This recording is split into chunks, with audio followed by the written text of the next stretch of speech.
Hello dear students, good evening. हमने हमारा अभी DECE 4 diploma of early childhood education and care का project work की क्लासेस चल रही हैं। अब तक हमने फ़ेज़ 1 और फ़ेज़ 2 को कैसे लिखना है ये हमने डिटेल में पढ़ लिया है। वैसे तो हमने ये भी देख लिया है कि फ़ेज़ 3 में क्या क्या हमने लिखना है। मैं एक बार फिर से सब कुछ आपकी क्लास में रिपीट कर देती हूँ। फ़ेज़ 1 में हमने 5 डेज़ के लिए जो हमारे गाइड हैं या स्कूल में हमने टीचर जिनको लिया है उनकी 5 डेज़ की हमने ऑब्ज़र्वेशन को रिकॉर्ड करना है। ठीक है, उसको फिर हमने आपके मैनुअल में भी बहुत अच्छी तरह से दिया हुआ है कि पहले आपने जब आप उनको रिकॉर्डिंग उनकी देखते हो, मतलब उनको देख रहे हो आप, तब आप क्लास में, ये तो पॉसिबल नहीं है कि आप तभी बैठकर सारा कुछ ऑब्ज़र्व करके लिख सको, तब आप एक शॉर्ट नोट्स बना लो। और वो जो आप शॉर्ट नोट्स बनाओगे वो कैसे बनाने हैं ये हम ऑलरेडी डिस्कस कर चुके हैं। वो शॉर्ट नोट्स आपने सबसे पहले फ़ेज़ 1 के 5 डेज़ के लिखने हैं। उसके बाद आपने उनकी डिटेल रिपोर्ट को लिखना है। जैसे कि जो फ़ेज़ 1 है उसके आपने 2 कॉलम्स बनाने हैं, यानी कि एक पेपर पर सेंटर में लाइन मारकर उसमें एक साइड आपने ऑब्जर्वेशन लिखना है यानी कि अवलोकन, और दूसरी साइड आपने लिखना है एनालिसिस। एक साइड ऑब्जर्वेशन और दूसरी साइड एनालिसिस। जब आपने उसमें ये लिखना है कि कौन से टाइम पर टीचर ने क्या किया, सब कुछ उसमें लिखना है, और एंड में आपने उसका कंक्लूजन भी लिखना है। ऑब्जर्वेशन में आपने कैसे लिखना है, क्या लिखना है, एनालिसिस में आपने कैसे और क्या लिखना है, और कंक्लूजन में आपने क्या लिखना है, ये हम ऑलरेडी ही सब कुछ डिटेल में पढ़ चुके हैं। आप हमारी पहले की वीडियोस जो हैं वो देखें, लास्ट वीक की हमारी वीडियोस हैं उसमें हम पहले ऑलरेडी सब कुछ पढ़ चुके हैं। जब आप ये 5 डेज़ का प्रोसीजर कंप्लीट कर लेंगे तो उसके बाद आप 2 दिन की रेस्ट ले सकते हैं। ये बिल्कुल ऑप्शनल है। रेस्ट का मतलब ये नहीं है कि आप घर बैठकर आराम करेंगे। जो आपने फ़ेज़ 2 कंडक्ट करना है आप उसकी प्लानिंग उन 2 दिनों में कर सकते हैं। आपने जो प्लानिंग करनी है वो तो आप पहले ही करिएगा, बट जो तैयारी है, तैयारी के लिए आप 2 दिन बीच में रेस्ट ले सकते हैं। फ़ेज़ 2 में हमने 20 डेज़ के लिए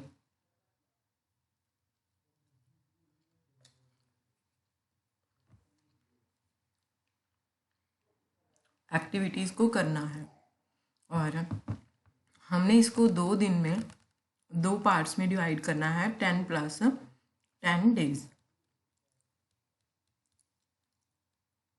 जो पहले 10 दिन हैं उसमें हमने क्या करना है, पहले 10 दिन में पहले 10 दिन में हमने तैयारी करनी है कि हमने प्रतिदिन एक क्रिया सत्र करना है बच्चों के साथ, और उसकी जो टाइमिंग है वो 30 मिनट्स होनी चाहिए कम से कम। ठीक है, और जो बाकी के 10 दिन बचे हैं उसमें हम एक दिन में 2 एक्टिविटीज़ करेंगे, यानी कि टोटल 20 एक्टिविटीज़ 10 दिन में करेंगे।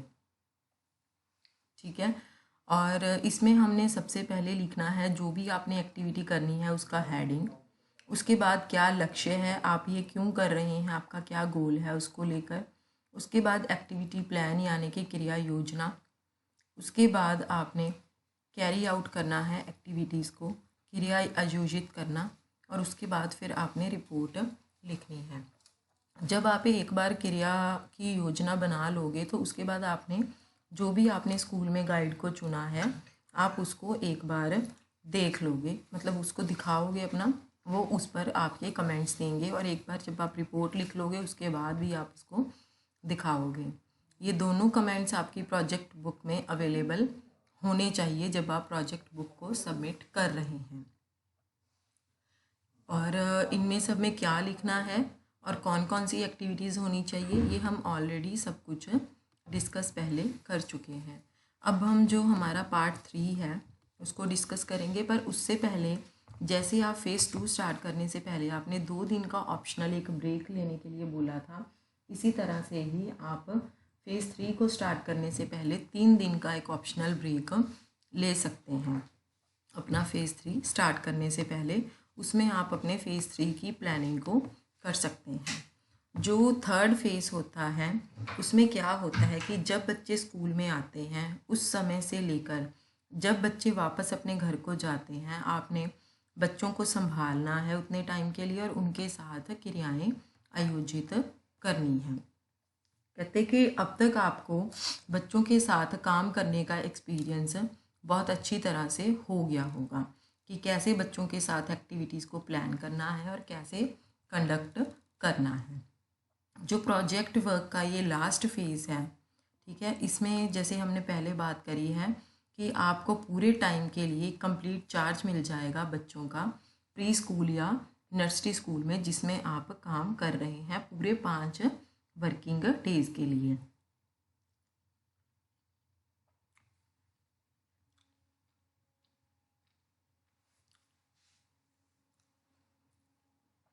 ये भी संभावित है कि जो गाइड होगा वो भी वहीं अवेलेबल होगा आपकी हेल्प करने के लिए, पर ज़्यादा जो काम है वो आपका ही करने का होगा। आप ऑलरेडी सेक्शन 3 में सब सेक्शन 3.3 में पढ़ चुके हैं कि आपको 5 दिनों में क्या क्या करना होगा। अब हम इसको डिटेल में पढ़ेंगे कि आपको क्या करना है।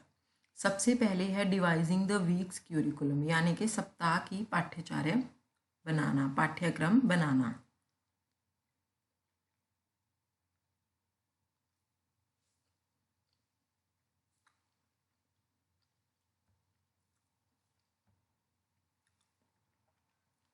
इसका मतलब ये है, पाठ्यचर्या बनाने का मतलब ये है हफ्ते की,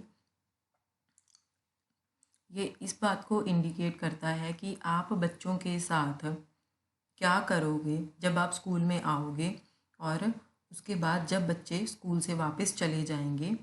पूरे हफ्ते में आप हर दिन में कौन कौन सी एक्टिविटीज़ को करोगे, इसको हम बोलते हैं पाठ्यचर्या। जैसे कि आप स्कूल में आए, सबसे पहले आपने कहा कि हमने बच्चों का स्वागत किया, इतने से इतने टाइम में बच्चे सारे स्कूल में पहुंच गए थे। उसके बाद प्रार्थना का सत्र चला, कौन सी प्रार्थना हुई, बच्चों को आती थी या नहीं आती थी, ठीक है। और फिर वो प्रार्थना अंदर की जाती थी, क्लासेस में ही की जाती थी या बाहर की जाती थी, वो कैसे की जाती थी, वो सब कुछ आप इसमें लिखेंगे। उसके बाद मान लीजिए 15 मिनट आपकी प्रार्थना में लग गए, फिर उसके बाद आपकी क्लासेस शुरू हुई कि इतने से इतने टाइम तक आप ये एक्टिविटी करेंगे, इतने से इतने टाइम तक आप ये एक्टिविटी करेंगे। सिर्फ एक एक लाइन में आपने ये बताना है। और साथ में आप ये भी लिख सकते हैं कन्वीनियंस के लिए कि जो आप 3 या 4 एक्टिविटीज़ एक दिन में करेंगे, ठीक है, आप उनके सामने लिख दीजिए। जैसे आपने 10 से 10:30 बजे तक एक एक्टिविटी लिखी है कि मैं पोइम सुनाऊंगा, तो आप इसमें लिखिए कि ये मेरा क्रिया सत्र पहला है। फिर आपने एक एक्टिविटी, उसके बाद आपने कहा कि मैं 11 से 11:30 बजे तक बच्चों को ड्राइंग करवाऊंगा, तो आप लिखिए कि ये मेरा क्रिया सत्र 2 है। उसके बाद आपने कहा कि मैं बच्चों को आउटडोर प्ले के लिए लेके जाऊंगा, ठीक है, फिर आप लिखिए 12 से 12:30 बजे तक ये मेरा क्रिया सत्र 3 है, ठीक है। कहते कि क्यूरिकुलम में ये भी सब कुछ मेंशन होना चाहिए, बच्चे कब स्कूल में आए, उनका खाने का समय क्या था, हाथ धोने का समय और टॉयलेट जाने का समय क्या था, और एक्टिविटी सेशन से सब कुछ उसमें मेंशन होना ज़रूरी है। जो हर दिन का क्यूरिकुलम है उसमें टाइम भी मेंशन होना ज़रूरी है कि आप कौन सी एक्टिविटी पर कितना टाइम स्पेंड करेंगे।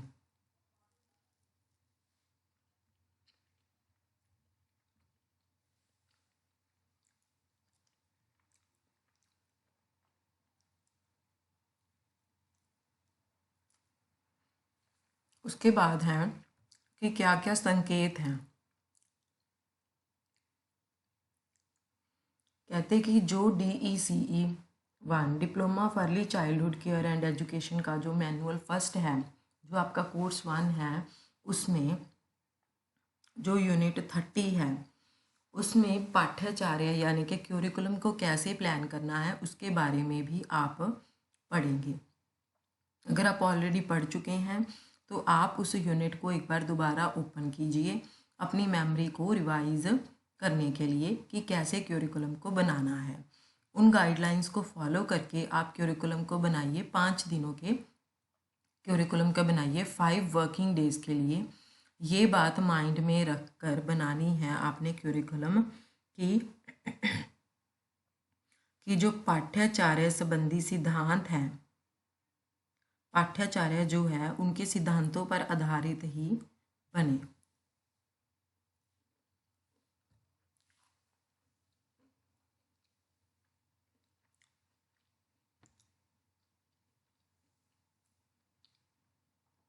दूसरा संकेत यानी कि हिंट क्या है,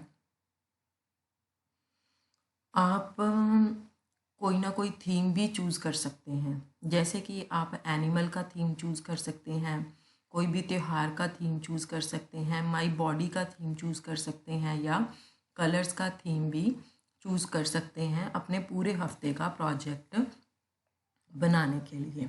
इसका मतलब ये है कि आप जो थोड़ी बहुत एक्टिविटीज़ हैं जो आप अपने हर दिन में प्रोजेक्ट से रिलेटेड करेंगे 5 दिनों के लिए, ठीक है। इसका अर्थ यह हुआ कि 5 दिनों के लिए प्रत्येक दिन इस परियोजना विषय से संबंधित आप कोई ना कोई क्रिया ज़रूर आपको आयोजित करनी होगी। जैसे कि मान लीजिए आपने फेस्टिवल का सीज़न ले लिया, अभी जैसे होली का फेस्टिवल आने वाला है, ठीक है। तो इसका मतलब ये नहीं है कि आप पूरे दिन में, एक बात तो ये बच्चे इस बात में बहुत कंफ्यूज होते हैं, आपने जो थीम लेना है वो आपने ऐसे नहीं लेना कि पहले दिन का थीम हमने ले लिया जी होली का फेस्टिवल, दूसरे दिन का हमने थीम ले लिया जी दिवाली का फेस्टिवल, तीसरे दिन का हमने थीम ले लिया जी कोई भी और फेस्टिवल जैसे कि क्रिसमस का फेस्टिवल। ऐसे कोई भी आप थीम नहीं लेंगे। जैसे आपने फेस्टिवल थीम लिया है तो वही फेस्टिवल चूज़ करेंगे जो अभी आने वाला हो। जैसे कि होली का फेस्टिवल, बच्चों को इसके बारे में आप समझाएंगे, ठीक है।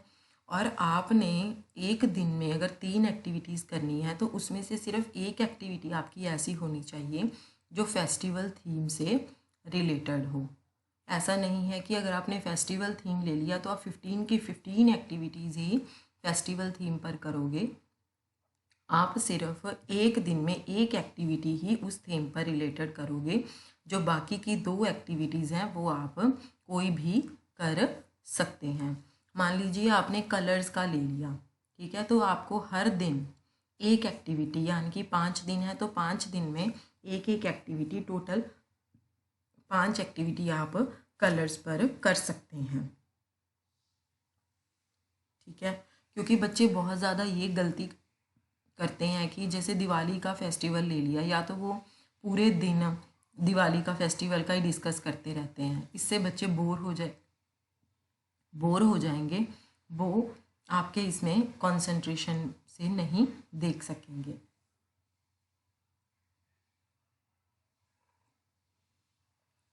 जैसे होली का फेस्टिवल आ रहा है, होली के फेस्टिवल में आप क्या क्या कर सकते हैं। सबसे पहले दिन आप बच्चों को बताएंगे कि होली का त्यौहार आ रहा है, होली रंगों का त्यौहार होता है, ठीक है। इसमें हम सूखे रंगों से खेलते हैं और ये क्यों मनाया जाता है, ये किसका सबसे प्रिय त्यौहार है, ये भगवान कृष्ण जी का सबसे प्रिय त्यौहार है, ठीक है, और ये क्यों मनाया जाता है, ठीक है। और फिर जो इसके पीछे होलिका की कहानी है, ठीक है, वो भी आप बच्चों को बताएंगे कि क्या है होलिका की कहानी, ठीक है। और जब वो आप कहानी बताएंगे, ऐसे नहीं कि आप वर्बली बच्चों को कहानी बताएंगे, जैसे कि आप A4 शीट्स ले लीजिए, ठीक है। चलिए, आप कहानी को ड्रॉ नहीं कर सकते हैं हाथ से, पर आप क्या कीजिए, जैसे कि आपने एक स्टोरी ली है, ठीक है, आप उसका प्रिंट आउट ले लीजिए, एक उसका जैसे स्टोरी के 4 फ्लैश कार्ड्स आप बना लीजिए, फ़ोटोज़ के, सिर्फ फ़ोटोज़ के, ठीक है। उसके पीछे आप अपनी स्टोरी लिखते जाइए। जो आप स्टोरी उसके पीछे लिखेंगे फ्लैश कार्ड्स के पीछे, ठीक है। उसका बच्चों के लिए कोई मतलब नहीं होगा, वो सिर्फ आपके लिए होगा, ताकि मान लीजिए आप बीच में किसी बात को कंफ्यूज कर रहे हैं या भूल रहे हैं तो आप वहाँ से पढ़कर बच्चों को बता सकते हैं स्टोरी। ठीक है। तो जैसे कि आपने 4 फ्लैश कार्ड्स ले लिए और जो होलिका की कहानी है उसको आपने 4 भागों में डिवाइड कर लिया। ठीक है। जैसे कि पहले भाग में आपने ये बता दिया कि जो होलिका है वो प्रहलाद जी की बुआ है। ठीक है। फिर अगली में आपने बता दिया कि जो प्रहलाद जी हैं वो भगवान का नाम लेते रहते हैं। ठीक है। और फिर उससे अगली में आपने बच्चों को बता दिया, ये आपने डिटेल में बताना है, मैं आपको इन शॉर्ट में बता रही हूँ। ठीक है। फिर उसके बाद आप बच्चों को आगे की कहानी बता सकते हैं कि कैसे मतलब होलिका जल गई थी। ठीक है। तो उससे क्या होता है, जैसे फर्स्ट ही आपने बच्चों को होलिका की कहानी सुना दी है। ठीक है। इससे बच्चों में क्या होगा, बच्चों के जो रिलीजियस अटैचमेंट भी बच्चों की बढ़ेगी। ठीक है। और उनको कोई एक अच्छी कहानी भी सुनने को मिलती है। पहले दिन आपने बच्चों को ये बता दिया। अब दूसरा दिन आता है, जब हम दूसरे दिन के बारे में डिस्कस करते हैं तो दूसरे दिन आप होली का कौन सी एक्टिविटी करवाएंगे। और आप कोशिश करिए कि अगर आप डेली कोई बच्चों के लिए आउटडोर या इंडोर प्ले भी अरेंज कर सकते हैं। ठीक है। डेली की एक एक्टिविटी आप ये भी कंसीडर कर सकते हैं, कोई भी फ्री आउटडोर या इंडोर। आउटडोर जैसे आप 5 दिनों में आप 2 आउटडोर प्ले भी अरेंज कर सकते हैं और बाकी के इंडोर प्ले भी आप अरेंज कर सकते हैं बच्चों के लिए। और दूसरे वीक में जो दूसरा डे है आपका, आप उसमें होली की कौन सी एक्टिविटी करवा सकते हैं। पहले आपने बच्चों को करवा दी है स्टोरी की एक्टिविटी। ठीक है। दूसरे दिन हम बच्चों को करवा सकते हैं,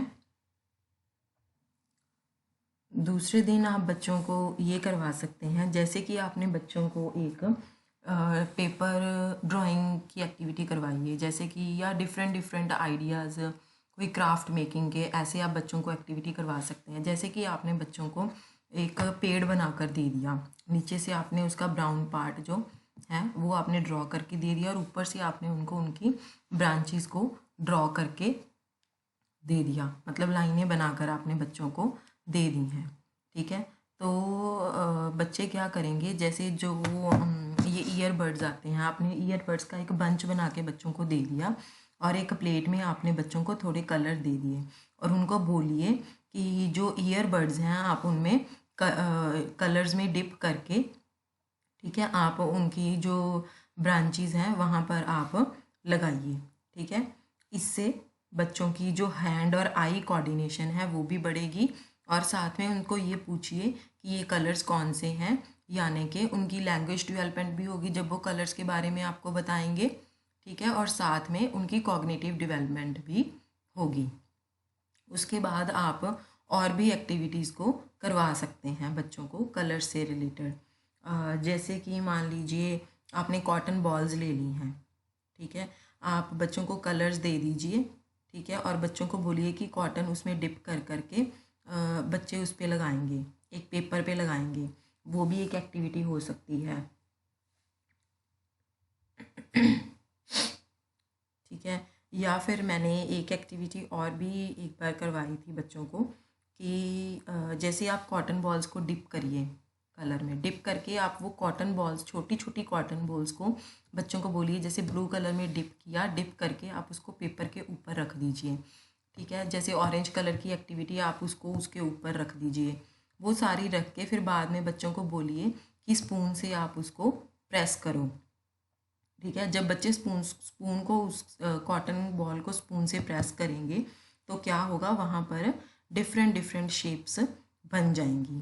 ठीक है। उसके बाद आप बच्चों को कलरफुल हैंड प्रिंटिंग भी करवा सकते हो, जैसे कि आप एक हाथ में एक कलर भी लगा सकते हो और या एक हाथ में बच्चों के पेंट से 3 या 4 कलर्स भी लगा सकते हो और मल्टीपल हैंड प्रिंटिंग भी आप बच्चों को करवा सकते हो।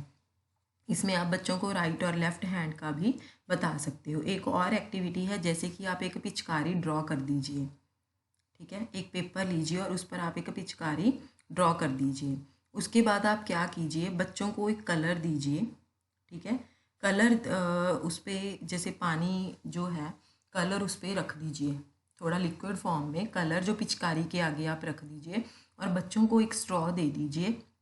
उनको बोलिए कि वो जो स्ट्रॉ है आप उस स्ट्रॉ से फूंक मार के इस कलर को आपने इस पेपर पे फैलाना है। ऐसे ही आप मल्टी कलर्स दे के बच्चों को काम करवा सकते हैं। तो वो मल्टी कलर पिचकारी के आगे जब फैलेंगे तो हम बच्चों को बता सकते हैं कि ऐसे पिचकारी से जो कलर्स हैं वो बाहर निकलते हैं।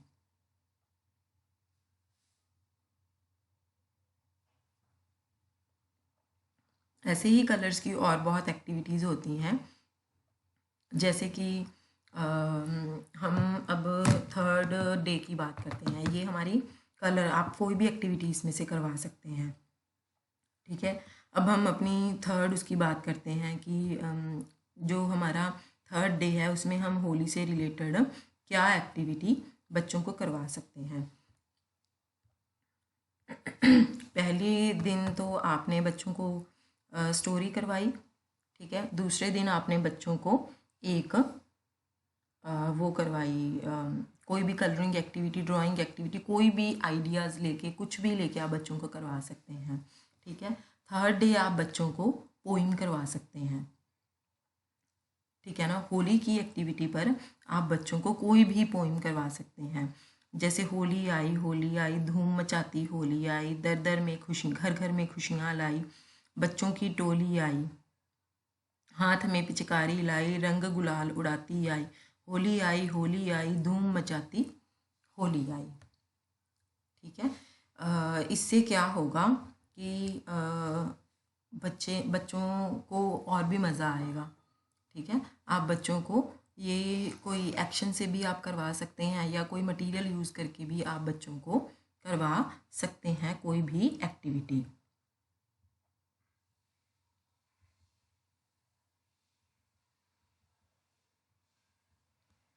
अब है आपका, जैसे हम फोर्थ एक्टिविटी करवा रहे हैं, ठीक है। हमारी जो फोर्थ डे की एक्टिविटी है वो हम कैसे करवाएंगे, बच्चों को कैसे हमने स्कूल में एक्टिविटी करवानी है। फोर्थ डे में आप बच्चों को सारे, जैसे कि हमें क्या क्या बातों का ध्यान रखना चाहिए होली खेलते हुए, ये प्रिकॉशंस वगैरह ये भी आप बच्चों को बता सकते हैं। जैसे कि हमने बच्चों को कहना है कि आप पुराने कपड़े पहनकर होली खेलिए और eco friendly colour powders use करने हैं, किसी की आंखों में कलर ना जाए, किसी के कान में कलर ना जाए, इन सारी बातों का ध्यान रखना। और सूखे रंगों से होली खेलनी है, जो गीले कलर्स होते हैं वो हमें किसी पर नहीं डालने चाहिए, नेचुरल कलर से होली खेलनी चाहिए। और भी बहुत सारी बातें होती हैं जो हम बच्चों को बता सकते हैं, ठीक है। लास्ट जो आप एक्टिविटी बच्चों को करवाएंगे, आप इसमें एक एक्टिविटी भी बच्चों को करवा सकते हैं, जैसे ब्रश के साथ कलर्स की पेंटिंग करवा दीजिए, ठीक है। और लास्ट एक्टिविटी, लास्ट जो आपको फिफ्थ डे में एक्टिविटी करवानी है उस दिन आप बच्चों को कहिए कि आप पुराने कपड़े पहन के आइए, हम होली खेलेंगे। आप बच्चों को कलर्स प्रोवाइड करिए, ठीक है, नेचुरल कलर्स प्रोवाइड करिए आप बच्चों को, और बच्चों को एक दूसरे के साथ खेलना भी बताइए। आप और भी एक्टिविटीज़ ले सकते हैं, ये मैंने आपको एक एग्ज़ाम्पल लेकर बताया है, ठीक है। अब इसके बाद क्या है, जो थर्ड हिंट है वो क्या होना चाहिए कि जो DEC1 की प्रोजेक्ट मैनुअल है उसमें मतलब क्यूरिकुलम बनाने से रिलेटेड एक एक्सरसाइज भी दी हुई है कि आप पहले क्यूरिकुलम को बनाएं। जब आप अपना प्रोजेक्ट वर्क का थर्ड फेज स्टार्ट करेंगे तो उससे पहले आप उस एक्सरसाइज को ज़रूर परफॉर्म करिए, ज़रूर करके देखिए, ये आपके लिए बहुत ही हेल्पफुल भी होगी। आमतौर पर जो प्री स्कूल में बच्चे आते हैं वो हर दिन 3 to 4 आवर्स के लिए आते हैं, ठीक है। जैसे कि आजकल जो सर्दियों में स्कूल चल रहे हैं वो 10 to 1 के भी बच्चों के चल रहे हैं। तो ज़्यादातर क्या होता है, जो प्री स्कूल होते हैं वो 3 आवर्स के ही होते हैं। तो आप क्या कर सकते हैं कि आप इस टाइम में ही आपको 3 से 4 एक्टिविटी सेशंस जो हैं वो प्लान करने हैं, उसी टाइम को, शेड्यूल्ड टाइम को ही जो रूटीन में चल रहा है, ठीक है। आपको उसी में अपनी ये एक्टिविटीज़ प्लान करनी है। और इसमें साथ साथ बच्चों के खाने पीने, हाथ मुंह धोने, आने जाने, ठीक है, सारी चीज़ें वो इसी में ही आपने 3 आवर्स में ही बनानी है। यानी देखिए आप 3 आवर्स हैं, ठीक है, अगर आप हाफ आवर की एक एक्टिविटी रखते हैं तो 1.5 घंटा इसके लिए हो गया आपके पास। अगर आपकी प्लानिंग इतनी चल रही है तो बच्चे बीच में खाना भी खाएंगे, ठीक है, फिर वो घर से आते जाते भी हैं, ठीक है। और चलिए वो तो ये होता है कि अगर 10 to 1 का स्कूल है तो 10 बजे बच्चे पहुंच गए हैं, तो आप आधे आधे घंटे की एक्टिविटी प्लान करिए, 1.5 घंटे में ये एक्टिविटीज़ हो जाएंगी। पर बच्चों को बीच बीच में आपको ब्रेक भी देनी पड़ेगी, जैसे बच्चों को लंच ब्रेक देनी है, वॉशरूम यूज़ करने के लिए, हैंड वॉश करने के लिए, ये सब कुछ है उसी के बीच में ही आता है। अब नेक्स्ट इन्होंने लिखा हुआ है कि 1 हफ्ते का क्यूरिकुलम लिखना। आपको जो क्यूरिकुलम लिखना है 5 दिनों के लिए पर डे, वो आपको ये फॉर्मेट फॉलो करना है। जैसे कि इधर आप टाइम लिखिए 8:30 AM ऑनवर्ड्स, 8:45 AM, और फिर उसके बाद 9 AM, 9:15 AM, ऐसे करके आप लिखिए। और इसके बाद आप ये लिखिए कि बच्चों इधर एक्टिविटीज़ क्या क्या आप एक्टिविटीज़ करवाएंगे। इस प्रकार आप 5 दिन के लिए आपके पास उपयुक्त प्रकार की 5 तालिकाएं हो जाएंगी, ठीक है। जैसे मंडे से शुरू करा, Monday, Tuesday, Wednesday, Thursday, Friday, ठीक है। और आपने इनमें क्या करना है कि अलग अलग टाइम इंटरवल्स पे आपने जो भी क्रिया सत्र बच्चों को करवाने की योजना बनाई है, ठीक है, उसको सिर्फ एक लाइन में आपने बताना है। जैसे चिल्ड्रन अराइव इन्होंने लिखा हुआ है, जैसे आपने कोई एक्टिविटी करवानी है कि आप सिर्फ वहाँ ये नहीं लिखेंगे कि होली रिलेटेड एक्टिविटी, आप लिखिए Holi related activity, colouring activity या story activity, story related to Holi का, ऐसे आप बच्चों को बताइए। और ये कि होली का दहन मनाया जाता है या कैसे, ठीक है। फिर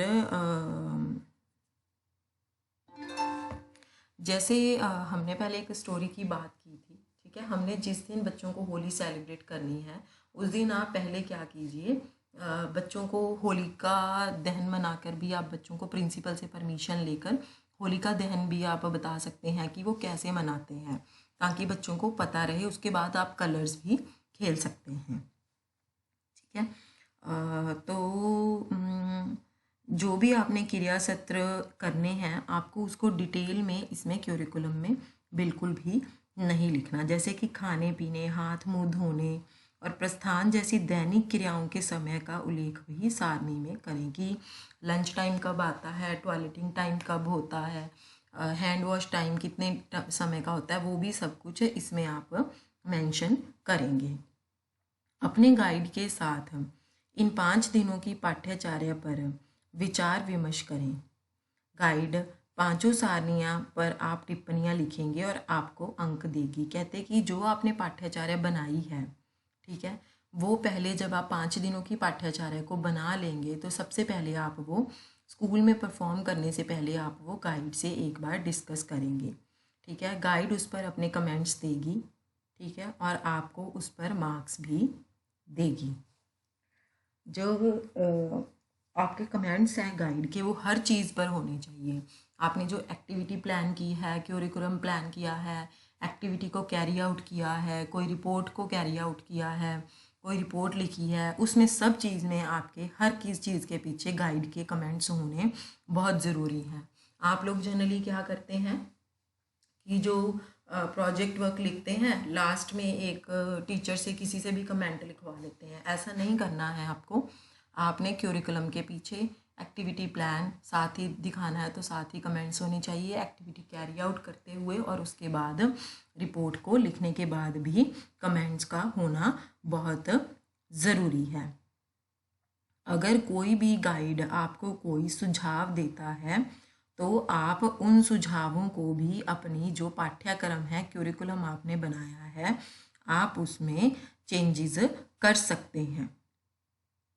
अगर आपके क्यूरिकुलम में कोई भी चेंजेस किए जाते हैं तो आप उसको दोबारा से लिखें, ताकि उसमें कटिंग ना करें, ताकि नहीं तो फिर पढ़ने में थोड़ी मुश्किल हो जाती है, ठीक है। अगर उसमें उन्होंने कोई चेंजेस करने को आपको बताए हैं तो आप पेज को चेंज भी कर सकते हैं। जब जो भी आपके ये पैनल होता है, विशेषज्ञ पैनल, जो कि इसका मूल्यांकन करता है परियोजना का फाइल का, ठीक है, मतलब उनके लिए ये जो क्यूरिकुलम है ये बिल्कुल क्लियर होना चाहिए और पढ़ने के योग्य होना चाहिए और बिल्कुल स्पष्ट होना चाहिए, ताकि उनको क्यूरिकुलम को पढ़ के ही ये पता चल जाए कि आपने एक्टिविटी में क्या किया होगा। सारणी में अनेक परिवर्तन होने पर उसे दोबारा लिखना ही ज़्यादा बेहतर रहेगा। जो आपका प्रोजेक्ट फाइल है, ठीक है, उसमें आपने मॉडिफाइड और ओरिजिनल क्यूरिकुलम दोनों अटैच करने हैं। जैसे कि आपने क्यूरिकुलम लिखा, आपने वो गाइड को दिखाया, गाइड ने उस पर कमेंट्स लिखे और साथ में आपको कुछ सुझाव भी दिए। फिर आपने एक नया क्यूरिकुलम बनाया, आपने वो दोनों क्यूरिकुलम जो हैं वो अटैच करने हैं आपकी प्रोजेक्ट फाइल में, जब आप अपने फाइल की फाइनल सबमिशन करोगे। ठीक है। इसके बाद है राइटिंग द एक्टिविटी प्लान्स।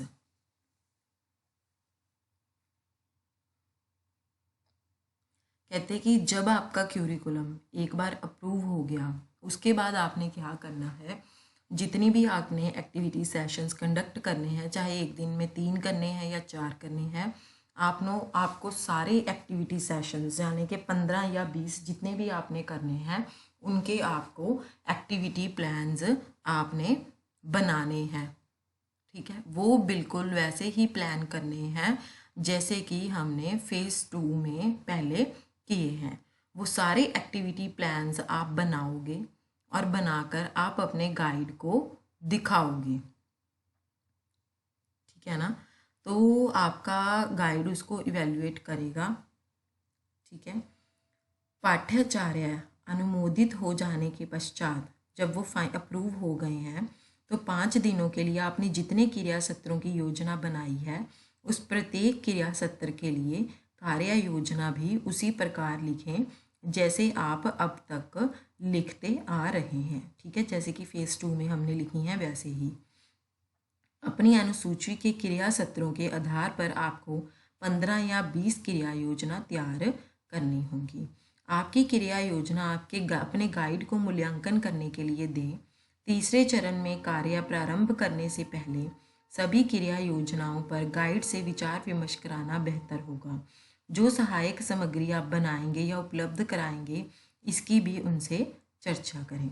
ठीक है, जब आपने एक्टिविटी प्लान्स अपने लिख लिए हैं उसके बाद आप अपने गाइड के साथ वो एक्टिविटी प्लान्स को डिस्कस करोगे, उनको दिखाओगे ताकि वो इसका एवेल्युएट कर सकें। उसके बाद वो नीचे इसके कमेंट्स देंगे। अगर वो कोई चेंजेस करने को कहते हैं तो आपका एक्टिविटी प्लान दोबारा भी बना सकते हो और ये दोनों ही आपको अपनी फाइल में अटैच करने होंगे। यही सेम चीज़ आपके फेज़ 2 के लिए भी आप फॉलो करेंगे। और अगर आप कोई भी एड्स यूज़ करोगे या बनाओगे, कोई भी प्ले मटेरियल कुछ भी आप यूज़ करोगे, ठीक है, तो आप वो पहले गाइड के साथ डिस्कस करोगे बच्चों के साथ काम करने से पहले। अगर गाइड उसमें कुछ भी कोई चेंजेस करने को कहता है, हो सकता है गाइड आपको कोई सजेशन दे, तो वो आप चेंजेस टाइम टू टाइम कर सकते हो।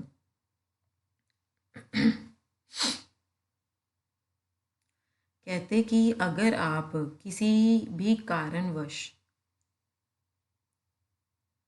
जितने भी आप क्रिया योजना या एक्टिविटी प्लान्स बनाएंगे, अगर आप वो एक साइड गाइड से अप्रूव करा सकते हो तो आपके पास एक और विकल्प हो जाता है कि आप अगले दिन की आयोजित की जाने वाली क्रिया की क्रिया योजना एक दिन पहले अपने गाइड से, मान लीजिए अगर आप सारी एक्टिविटी प्लान्स को, ठीक है, आप एक टाइम पर नहीं गाइड से अप्रूव करवा सकते, तो आप क्या करेंगे, जैसे कि आपने मंडे को कोई एक्टिविटी करनी है तो आप उससे पहले जो हफ्ता आएगा फ्राइडे या सैटरडे जो भी डे वर्किंग होगा उस दिन आप अपनी अप्रूवल करवा सकते हो। वैसे इन्होंने कहा है कि आप एक दिन पहले भी अप्रूवल कम से कम करवा सकते हो, पर आप लोग कोशिश करिएगा कि आपने जो भी कोई अप्रूवल करवाना है वो अप्रूवल आप 2 दिन पहले या एक दिन पहले आप करवाइएगा।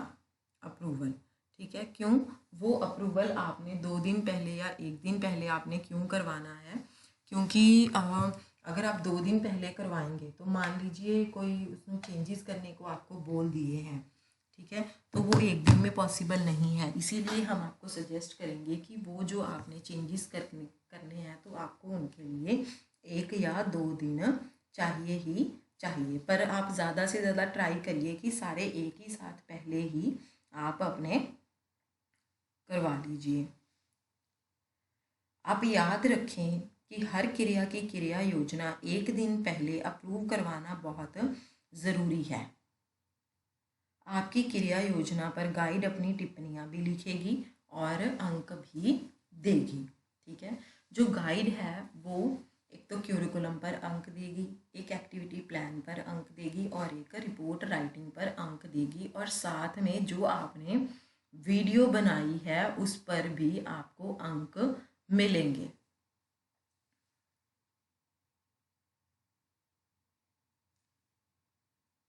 कहते कि यदि किसी क्रिया योजना में बहुत ज़्यादा परिवर्तन की ज़रूरत हो तो आप बेटर होगा कि आप उसमें परिवर्तन अगर कर सकते हैं तो आप करिए, अगर आप नहीं कर सकते तो आप एक नई क्रिया योजना को लिखिए। पर आपने कटिंग बिल्कुल भी नहीं करनी है। अगर आप कटिंग करेंगे तो वो इवैल्यूएटर के लिए बहुत मुश्किल हो जाता है चेक करना, और हैंड राइटिंग बिल्कुल क्लियर होनी चाहिए। ठीक है, और हम बार बार कह रहे हैं कि कॉपी करने की कोशिश बिल्कुल मत करिए। जितनी देर आप कॉपी करते जाएंगे आप प्रोजेक्ट वर्क कभी भी क्लियर नहीं कर पाएंगे। ऐसे कॉपी बिल्कुल भी करने की कोशिश नहीं करनी है। कितने दिनों की बात है? 30 वर्किंग डेज़ की बात है सिर्फ, जो आपने बच्चों के साथ, सिर्फ 1 महीने की बात है जो आपने बच्चों के साथ प्ले करना है। 30 वर्किंग डेज, ठीक है, कोई ज़्यादा लंबी बात नहीं है। आपने 30 वर्किंग डेज़ के लिए काम करना है। अगर आप किसी स्कूल में ऑलरेडी जॉब कर रहे हैं तो आप वहाँ पर भी जाकर काम कर सकते हैं। दोबारा मैं आपको ये बात बता रही हूँ, अगर कोई गाइड आपको चेंज करने के लिए कुछ कहता है तो आप पुराना एक्टिविटी प्लान भी लगाएंगे और नया एक्टिविटी प्लान भी उसमें लगाएंगे। इसके बाद है वर्किंग विद द चिल्ड्रन। ठीक है, इसके बाद क्या है? बच्चों के साथ काम करना। कहते कि अब आपका क्यूरिकुलम भी बन गया, ठीक है, आपका एक्टिविटी प्लान भी बन गया। अब जो आपने क्यूरिकुलम प्लान किया था 5 दिनों का, आप उसको बच्चों के साथ कैरी आउट कीजिए, और हर जो दिन है उसके एंड में,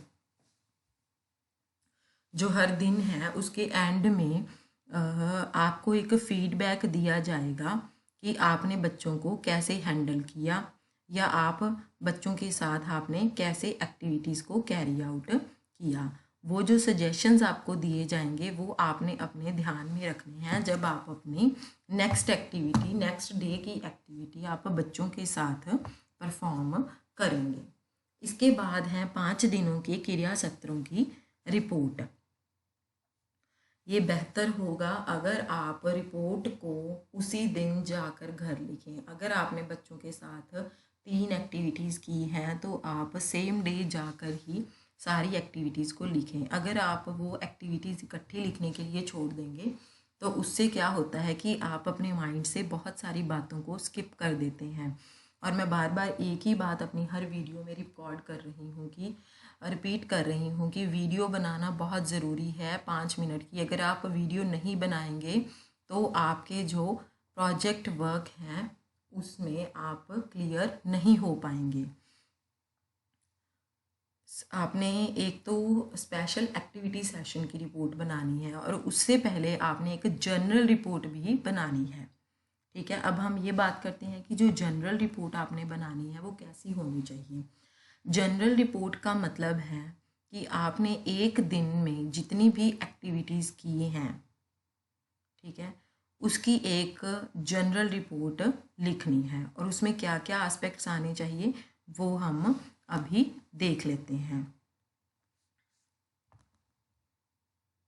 आपने उसमें लिखना है कि आपने दिन भर बच्चों को कैसे संभाला। इसमें जब आप क्रिया सत्र बच्चों के साथ परफॉर्म कर रहे थे, ठीक है, तो आपकी बच्चों के साथ कैसा इंटरेक्शन रहा, और बच्चों के स्कूल में आने का टाइम और जाने का टाइम और खाना खाने का टाइम और टॉयलेटिंग का टाइम, उसमें आपकी भूमिका क्या रही, वो भी आपने इसमें लिखना है। यहाँ पर आपको जो क्रिया सत्रों के बारे में विस्तृत जो डिटेल्ड रिपोर्ट है वो आपने नहीं देनी है, उनकी विस्तृत रिपोर्ट हम अलग से लिखेंगे, ठीक है। जैसे सबसे पहले आपने क्यूरिकुलम दे दिया एक दिन का, उसके बाद आप लिखेंगे जर्नल, फिर आप उसके बाद करेंगे एक जर्नल रिपोर्ट लिखेंगे, ठीक है। फिर उसके बाद आप एक्टिविटी जो आपने करवानी है उसकी हेडिंग, फिर उसके गोल्स क्या हैं, एक्टिविटी प्लान और कैरी आउट कैसे की एक्टिविटी, फिर उसके बाद आप लिखेंगे कि रिपोर्ट में क्या क्या आएगा, ठीक है। अब जो जनरल रिपोर्ट है वो आपने जब लिखनी है उसमें हम बता रहे हैं कि आपने क्या क्या लिखना है। पहले आपने उसमें क्या लिखना है कि आपने बच्चों को पूरे दिन कैसे हैंडल किया, ठीक है, और बच्चों के साथ जो आपकी इंटरेक्शन थी वो कैसी रही, और जो बच्चे की रूटीन एक्टिविटीज़ हैं जैसे खाना खाना, स्कूल पहुंचना, हाथ धोना, स्कूल से घर जाना, उसमें आपकी क्या भूमिका रही, इसको हमने ज़्यादा डिटेल में नहीं लिखना है। नेक्स्ट है कि आपको किस बात का ध्यान रखना है, इसमें जनरल रिपोर्ट में आपने ये भी बात लिखनी है कि अगर कोई प्रॉब्लम आती है उस टाइम तो आपने उसको कैसे सुलझाया है, इसका वर्णन भी आप जनरल रिपोर्ट में करेंगे।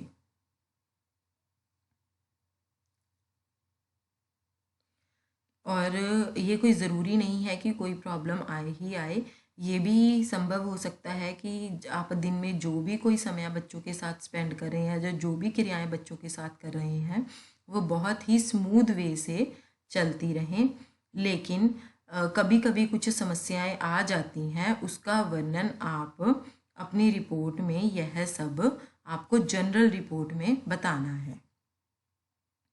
और जनरल रिपोर्ट में आप ये भी लिख सकते हैं कि जो आपने क्रिया प्लान की थी वो वैसी ही चली है जैसी आपने प्लान की थी, ठीक है, या फिर उसमें कोई आपको एट ए टाइम आपको कोई चेंजेस करने पड़े, ठीक है। ये भी हो सकता है कि कई बार अगर आप चेंजेस कर रहे हो तो आपको नई एक्टिविटी कोई साथ ही साथ अरेंज करनी पड़े, ठीक है। तो आपको क्या होगा, ये भी सारा कुछ आपको इसमें लिखना पड़ेगा, ठीक है। जैसे मान लीजिए आपने क्यूरिकुलम बना लिया, ठीक है, पर आप एक्टिविटी प्लान भी बना लिया, जब आप बच्चों के साथ परफॉर्म कर रहे हैं तो आपको लग रहा है कि बच्चों ने इसमें बिल्कुल भी इंटरेस्ट नहीं दिखा रहे, आपको एक्टिविटी को चेंज करना पड़ेगा, तो आप फटाफट गाइड के साथ उसी टाइम डिस्कस करके अपनी एक्टिविटी को चेंज भी कर सकते हैं, ठीक है। तो आप उस टाइम क्या कर सकते हैं कि आप अपनी रिपोर्ट में ये बात लिख सकते हैं कि आपको एक्टिविटी रिपोर्ट को चेंज करना पड़ा। उसके बाद है आपको डिटेल रिपोर्ट को कैसे लिखना है। जब आपने डिटेल रिपोर्ट को लिखना है तो हमें जो हमारा सब सेक्शन 7.4 है उसमें जो भी कोई आस्पेक्ट्स लिखने हैं, आस्पेक्ट्स दिए हुए हैं, हमें उनको दिमाग में रख कर हर एक एक्टिविटी सेशन की रिपोर्ट जो आपने हर एक दिन करवाया है उसकी एक्टिविटी सेशन को लिखना है, ठीक है। रिपोर्ट में हम ऑलरेडी डिस्कस कर चुके हैं कि हमने क्या क्या लिखना है, जैसे कि बच्चे कितने थे, बच्चों की आयु कितनी थी, ठीक है। ये सारी चीज़ें हम फेज़ 2 में डिस्कस कर चुके हैं। आप एक बार अपना मैनुअल भी रीड आउट करिए।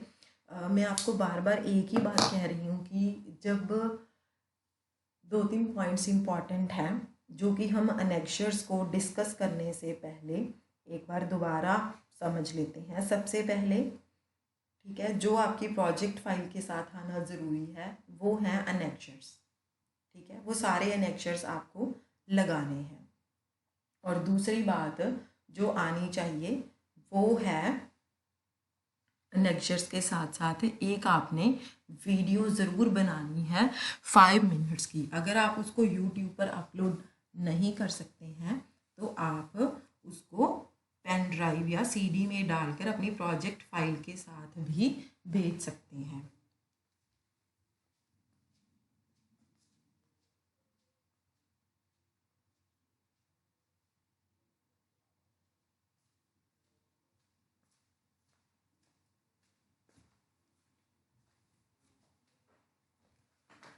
देखिए, जब आप वीडियो को बनाते हैं अपनी यूट्यूब की वीडियो को, ठीक है, तो उसमें आपको लिंक दिए होते हैं।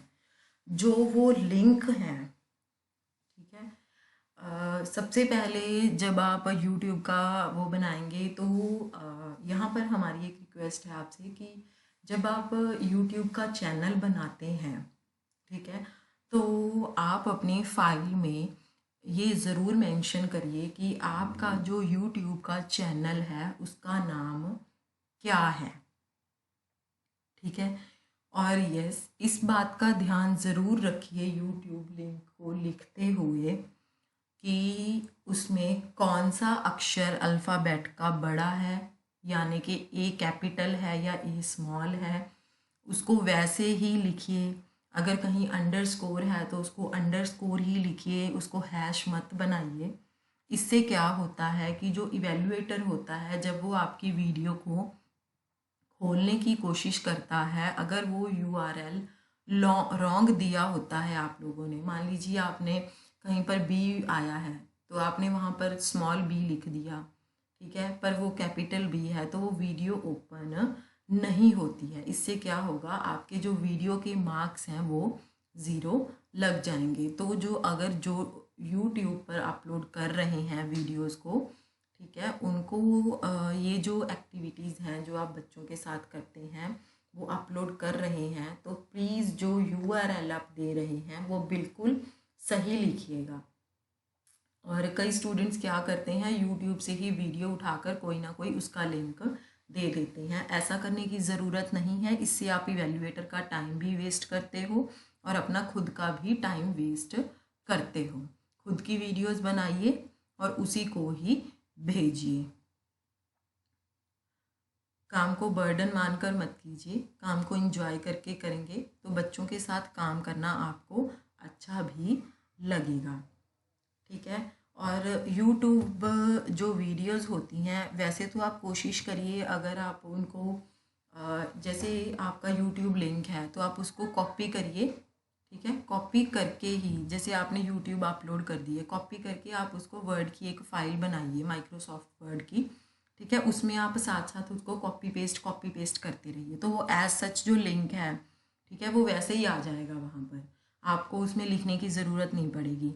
पर कई बच्चे जो हैं वो नहीं कॉपी पेस्ट करके प्रिंट आउट वगैरह निकाल सकते, तो उस केस में आपको क्या करना है, बहुत ध्यान से आपको URL लिख कर भेजना है कि कौन सी चीज़ कहाँ पर क्या आ रही है, और कोई भी चीज़ मिस नहीं होनी चाहिए। आप कहेंगे कि अगर आपने कलर की एक्टिविटी 2 बार करवाई है तो आप सेम वीडियो अपलोड कर लेंगे। इससे मैं दोबारा बात कर रही हूँ कि इससे आप लोग इवैल्यूएटर का और अपना खुद का टाइम वेस्ट कर रहे हो और आप अपने खुद के मार्क्स भी कम करने की कोशिश कर रहे हैं, ठीक है।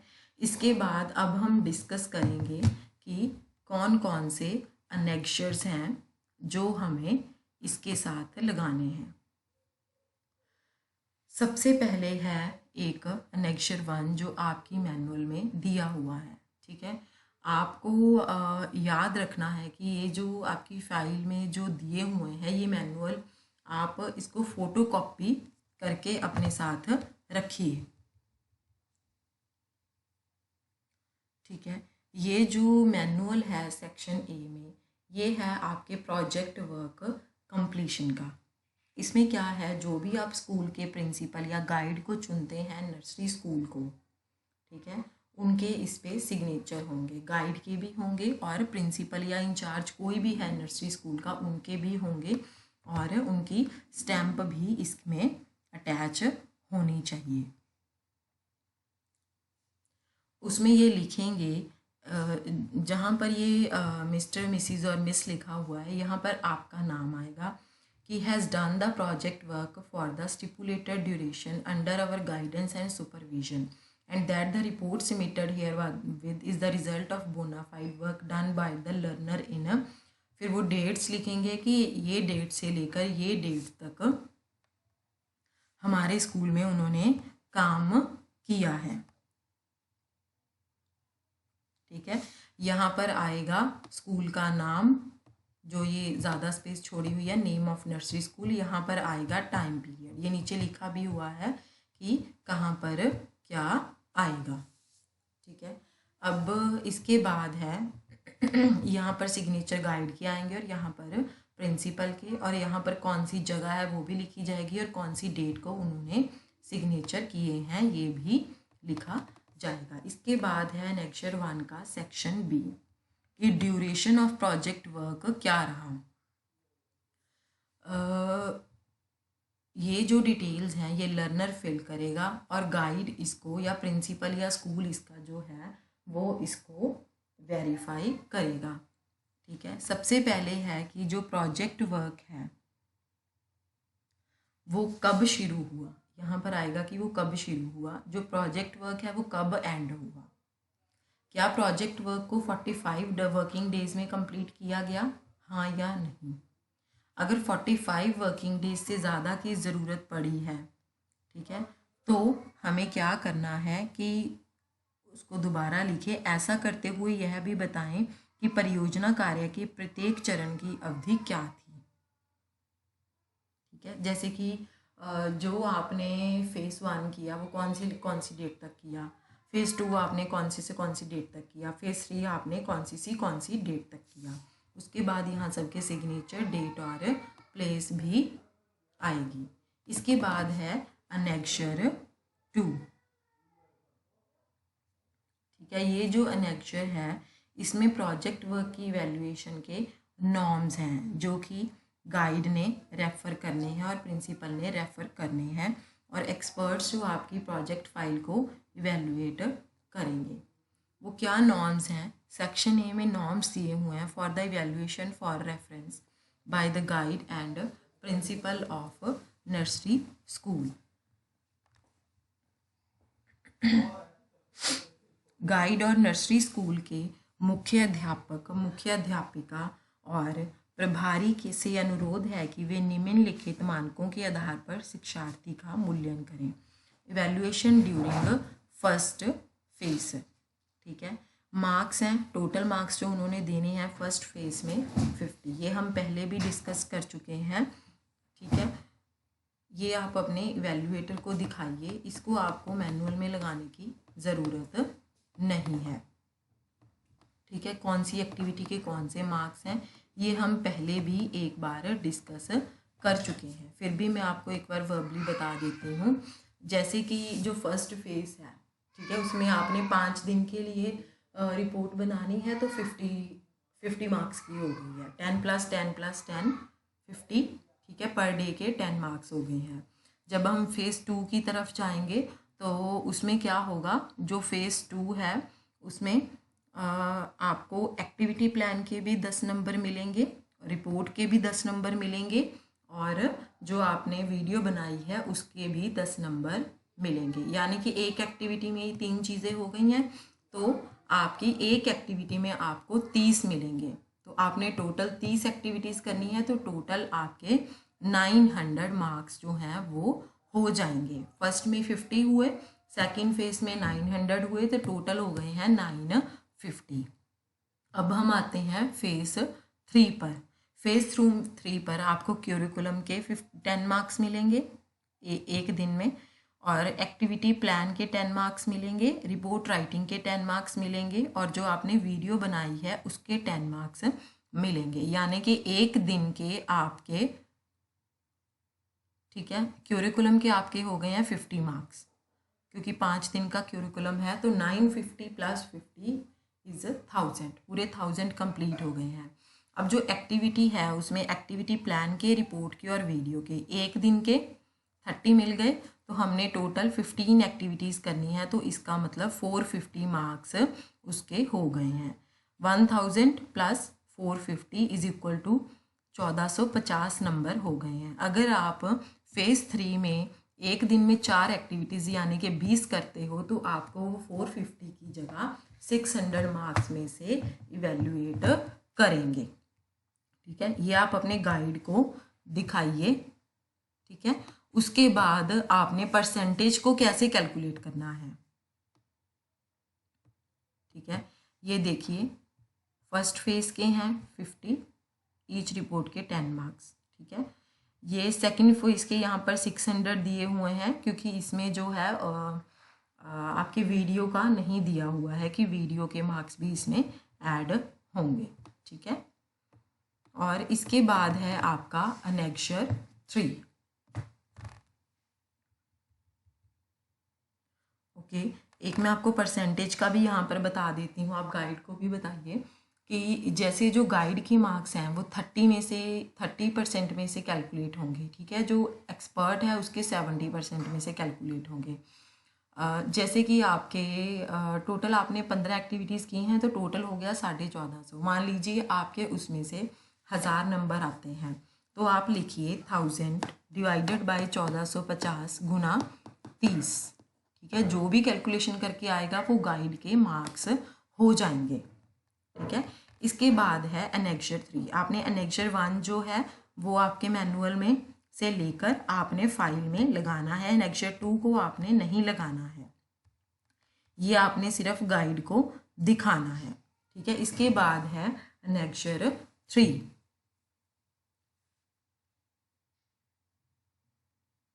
जो एनेक्जर 3 है वो आपने अपनी फाइल में ज़रूर लगाना है, उसका सेक्शन ए भी और सेक्शन बी भी, क्योंकि इसमें जो गाइड है वो अपने मार्क को लिखेगा।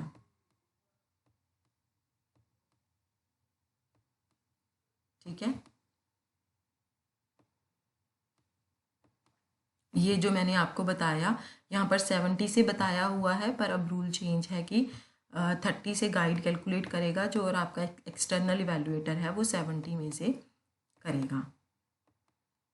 ये भी आपने इसलिए लगाना है क्योंकि जो आपका एक्सटर्नल इवैल्यूएटर होगा, ठीक है, वो इस पर अपने मार्क्स को लगाएगा। और यहाँ पर लिखा हुआ है कि वो 30 से कैलकुलेट करेगा, पर अब रूल चेंज है कि 70 से वो लोग कैलकुलेट करेंगे। ठीक है, इसके बाद है एनेक्जर 4। ये लर्नर ने फिल करना है। ठीक है, बैकग्राउंड इंफॉर्मेशन के बारे में।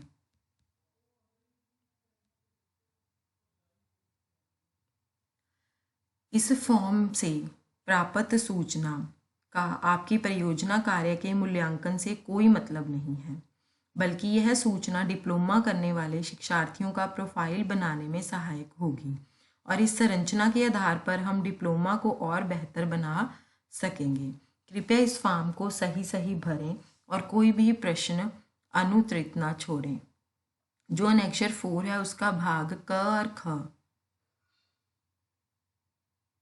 ठीक है, उसको आप इस एड्रेस पर भेज दें। जैसे कि आपका क्या नाम है, एनरोलमेंट नंबर, आपकी उम्र, आप मेल हैं या फीमेल हैं, आपका एड्रेस, एजुकेशनल क्वालिफिकेशन, आप एम्प्लॉयड हैं या अनएम्प्लॉयड। अगर एम्प्लॉयड हैं तो आपके काम, आप कितने दिनों के लिए काम करते हैं, कितने टाइम के लिए, और कौन सी ऑर्गेनाइजेशन के लिए आप काम करते हैं, कितना एक्सपीरियंस है आपको उस ऑर्गेनाइजेशन में काम करने का, आपका रीजनल सेंटर कौन सा है, आपका स्टडी सेंटर कौन सा है।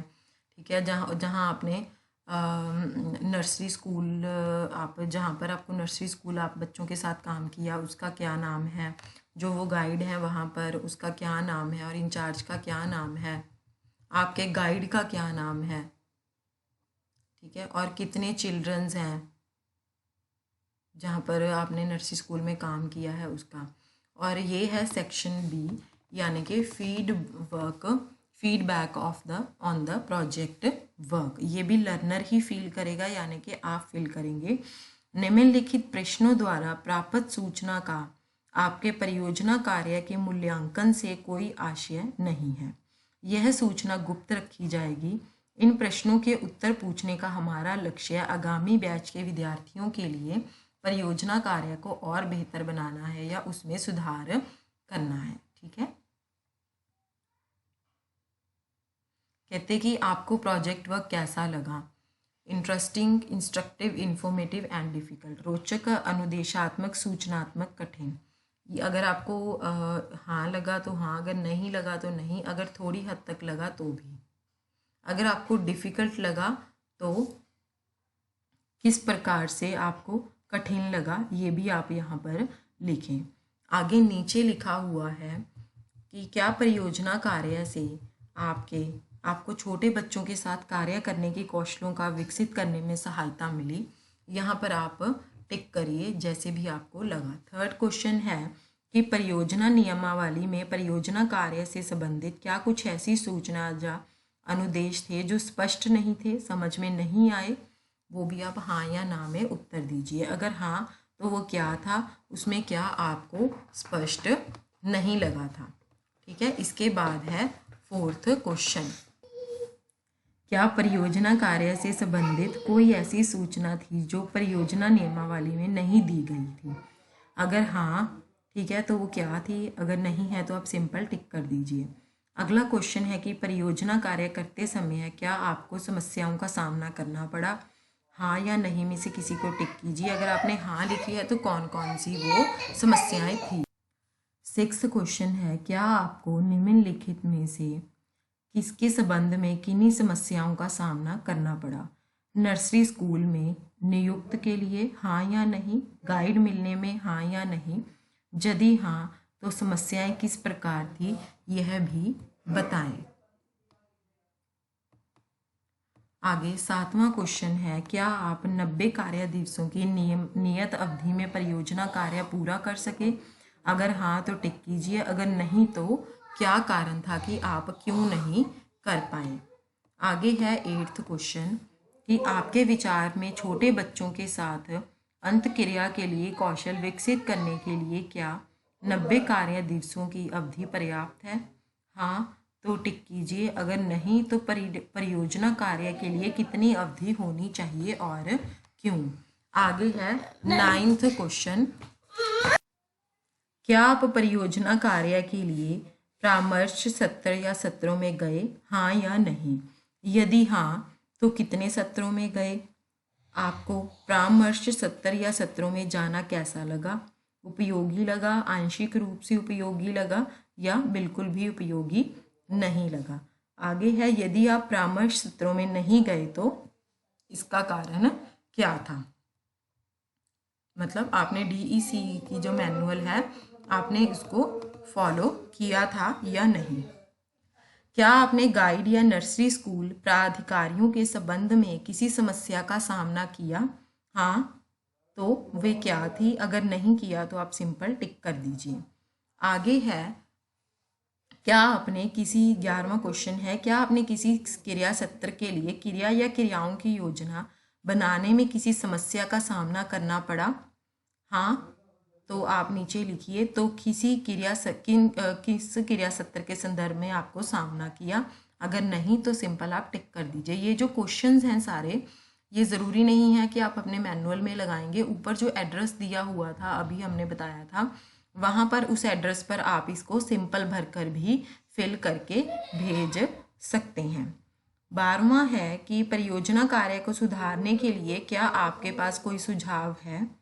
हाँ अगर है तो आप क्या सुझाव देना पसंद करेंगे? अगर नहीं है तो सिंपल आप नो कर दीजिए। इसके बाद है अनेक्शर 5। अनेक्शर 5 हम पहले भी एक बार डिस्कस कर चुके हैं। ये वो चेक लिस्ट है जो आपको नर्सरी स्कूल को सेलेक्ट करने में मदद करेगी। ये हम पहले डिस्कस कर चुके हैं कि क्या क्या चीज़ें होनी चाहिए। ठीक है, ये चेक लिस्ट है, ये क्यूरिकुलम के लिए चेक लिस्ट है, ये स्पेस और प्ले मटेरियल के लिए। ये आपको किसी भी स्कूल को सिलेक्ट करने से पहले फिल करनी है।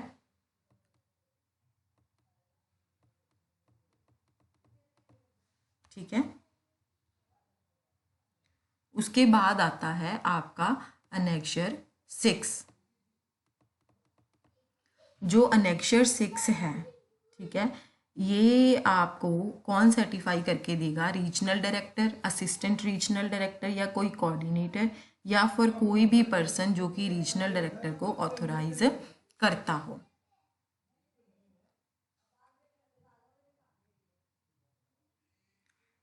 ये जो सारे निदेशक हैं इनके द्वारा प्रधाकृत कोई अन्य व्यक्ति द्वारा प्रमाणित किया जाता है कि यहाँ पर आपको नर्सरी स्कूल का नाम और पता लिखना है। नर्सरी स्कूल या शाला पूर्व केंद्र का मैंने दौरा किया और उसे विद्यार्थी की नियुक्ति के लिए उपयुक्त पाया गया। इनमें से कोई भी व्यक्ति वो यहाँ पर सिग्नेचर करेगा।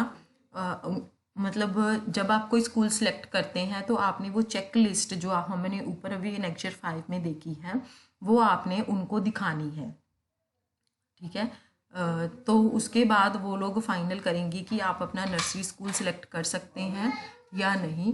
जब वो उन्होंने नर्सरी स्कूल फाइनल कर दिया तो वो अनेक्शर 6 आपको फिल करके देंगे और ये अनेक्शर 6 आप मैनुअल में लगाएंगे। कितना टाइम लगेगा?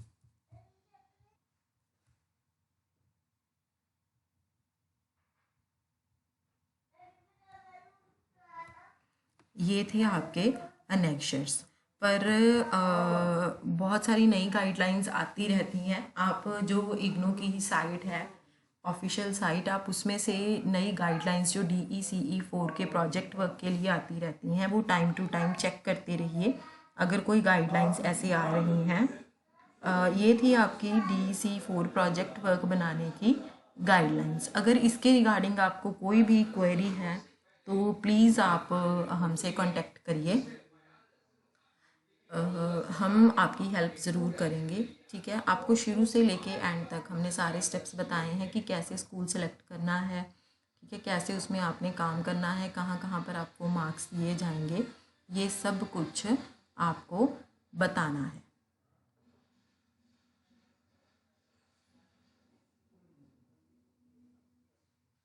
Thank you dear students.